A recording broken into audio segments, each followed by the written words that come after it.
माँ का प्यार। माँ के बार बार मना करने के बाद भी एक दिन लोकेश के मामा ने अपनी बहन को मोबाइल फ़ोन उपहार स्वरूप दे दिया। अब मोबाइल फ़ोन हाथ में पकड़कर माँ उलझन में पड़ गई। उन्हें तो मोबाइल के बारे में कुछ भी नहीं पता था। काफ़ी कोशिश की लेकिन कुछ समझ नहीं आया, तो सोचा लोकेश जब शाम को घर आएगा तो पूछ लूँगी। शाम को लोकेश ने भी बड़े ही प्यार से माँ को मोबाइल इस्तेमाल करने के तरीके समझा दिए। माँ भी खुश सी लग रही थी कि चलो अब जब चाहे जिससे बात कर पाएगी।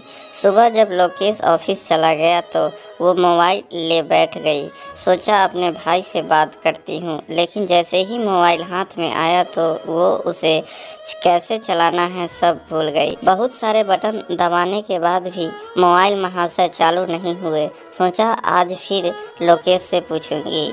शाम को फिर लोकेश ने उन्हें समझा दिया और अभ्यास करने को कहा।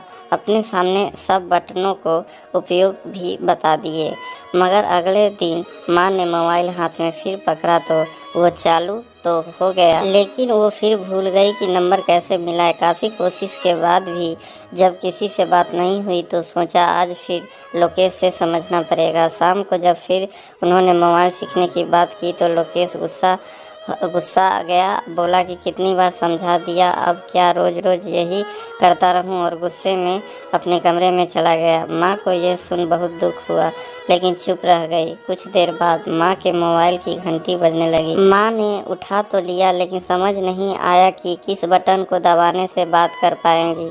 काफ़ी देर बाद घंटी बजती रही तो लोकेश कमरे से निकला और माँ के हाथ से मोबाइल ले बात करने लगा। हेलो, लोकेश के मामा का फ़ोन था।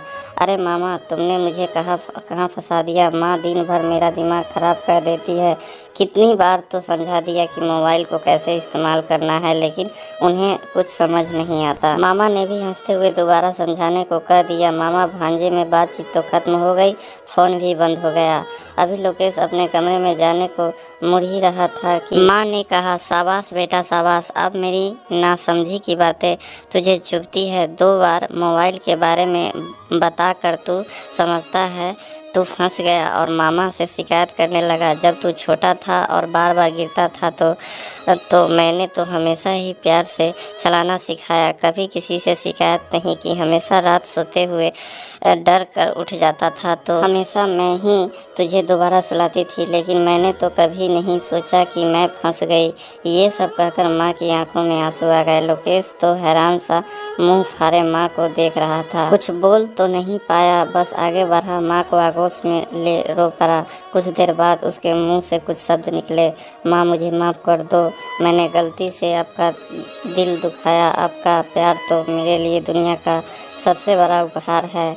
इस कहानी से आपको भी सीख लेनी चाहिए। माता पिता का प्यार बहुत ही भाग्यशाली लोगों को मिलता है, लेकिन जब उनकी उम्र बढ़ जाए तो उन्हें उतना ही प्यार करना चाहिए। हर बच्चे का कर्तव्य है। दोस्तों, इस कहानी से आपको क्या शिक्षा मिलती है हमें कमेंट करके ज़रूर बताइएगा। और दोस्तों, आपको किस टॉपिक पे ज़्यादा कहानियाँ सुनने का मन करता है हमें कमेंट करके ज़रूर बताइएगा। तो मिलते हैं एक और नई कहानी में, तब